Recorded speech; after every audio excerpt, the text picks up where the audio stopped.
Okey, macam apa yang tim Mapim buat dulu-dulu awal-awal, memang kita banyaknya macam bagi makanan dan sebagainya. Tapi Masya Allah, baru je lepas habis meeting, mereka Alhamdulillah kita nampak dia punya progression beyond. Dia dah beli, saya tak ingat lah, 32,000 hektar ke 32 hektar. Tak kira macam sangat besar, dia dah beli tanah dah kat sana. Sebab apa? Mapim mewakili Malaysia, dia nak membina perkampungan ummah. Sebelum ni mereka kan memang duduk dalam kemah dan sebagainya. So dia akan bina insya-Allah penempatan yang lebih selesa. Sekolah bulan 1 baru-baru ini, bulan 4 kita ada pergi kat sana dan kita tengok dah tempat-tempat yang memang kita nak bina sekolah. So sekarang ni dah terbina. Dan yang latest adalah kita beli kilang. So kilang tu insya-Allah di tempat selamat sebab dia adalah sempadan dekat zero point. Biasanya tak akan berlaku serangan lah dekat situ. Dan insya-Allah kita juga akan bawa orang-orang Malaysia, terutamanya remaja-remaja yang dia bertahu berbahasa Turki, berbahasa Arab dan juga bahasa Inggeris, untuk duduk dekat sana pula. So dia adalah koordinator dengan kita. So benda tu memang akan terus menerus. Tak adalah kita nak kena pergi patah balik dan sebagainya. Sini antara perancangan-perancangan dia. Dan sebenarnya lagi besar lagi, tapi kalau itu kena jemput Dr. Sani lah, CEO. Dia punya kepala minda dia subhanallah terlalu advance ke depan. Tapi kudrat kita orang lah yang memang idea banyak, tapi untuk capai tu kita perlu support sistem yang terlalu kuat. Contoh, untuk pergi ni saja kita perlukan 3 juta. Tapi dalam account bank dah habis dah keluarkan untuk buat ini buat itu. So nak dapatkan lagi 3 juta dalam masa seminggu. Okey, minggu lepas kita dah dapat 1 juta. So nak lagi 2 juta. So benda-benda macam tu saya pernah nampak kita punya ketua, walaupun dia bawa 1 juta waktu tu, datanglah orang nak minta sedekah dan sebagainya, dia terpaksa waktu tu tahan hati dia. Sebab apa? Dia tahu duit ini dia nak buat benda yang lebih besar. So dia punya strategi tu, kalau dapat kat saya mungkin saya macam kesian, kita bagilah sekali habis duit tu. Jadi dia sangat fokus. Dan ni tengah duk mesin ni ada lagi yang dekat Malaysia lagi, sebab dia cover 40 negara di seluruh dunia, 40. Sebab itu ada tim duduk kat Palu tak balik-balik dah berapa lama daripada awal yang kena tu sampai sekarang. Dah 6 buah masjid tim Mapim bina dekat Palu. And then dekat ke Afrika, dekat macam-macam tempat lah. Itu kena panggil insya-Allah kalau satu sesi bersama dengan Mapim boleh sangat-sangat. Kalau nak tahu boleh je tanya dekat Ustaz memang bersahabat baik juga dengan tim Mapim.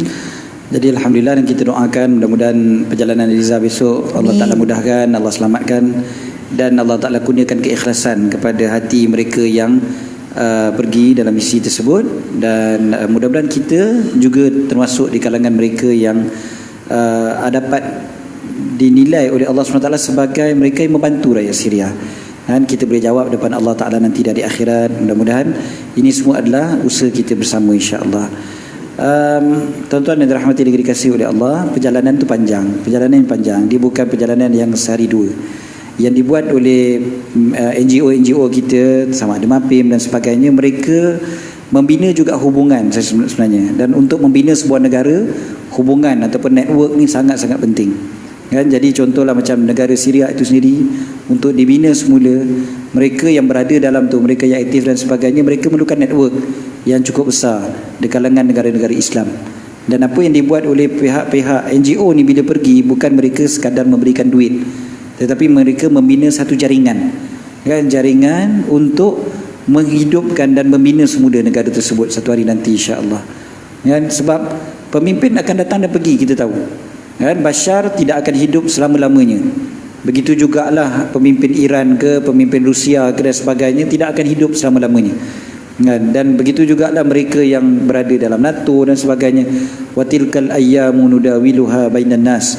Dalam Al-Quran sebut demikianlah hari-hari yang kami tukar gantikan antara manusia. Ada masanya, satu masa tu mereka di atas, ada masa mereka di bawah.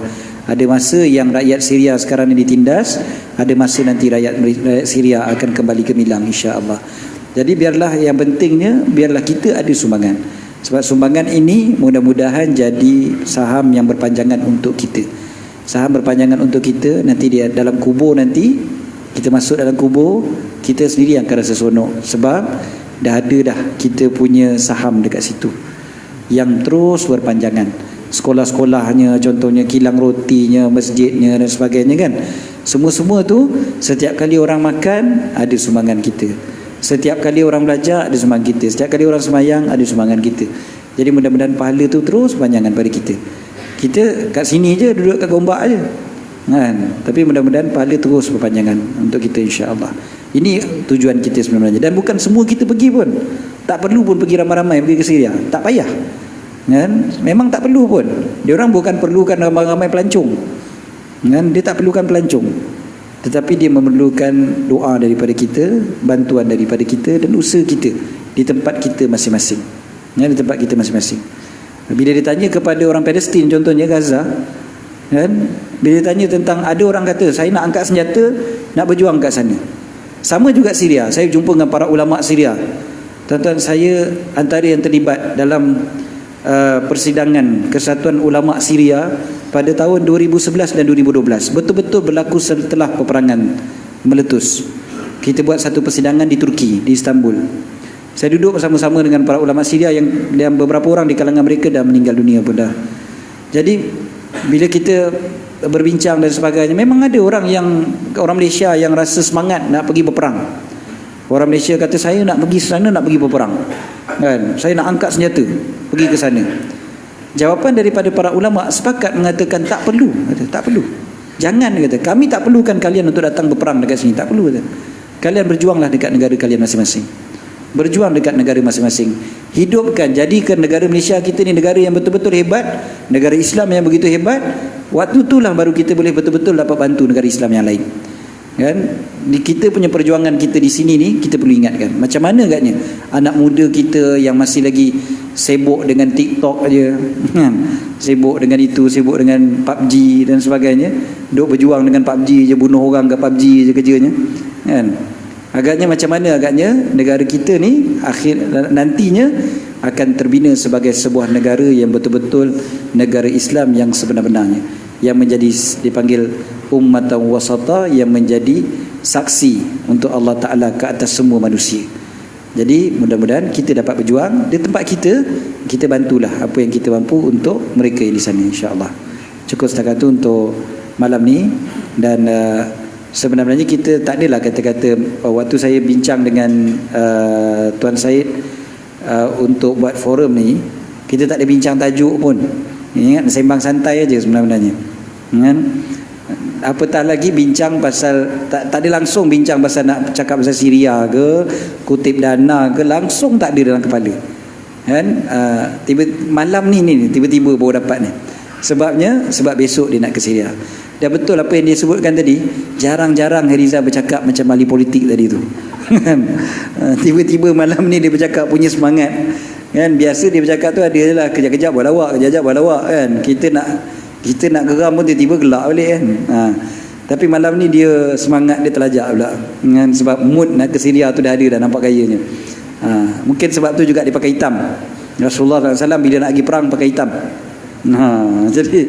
Jadi itu contohnya lah. Maknanya semangat tu mudah-mudahan bukan sekadar semangat di dalam hati, tapi kita doakan jugalah mereka dapat bantuan daripada Allah Subhanahu Wa Taala dan nilai sebagai amal kebajikan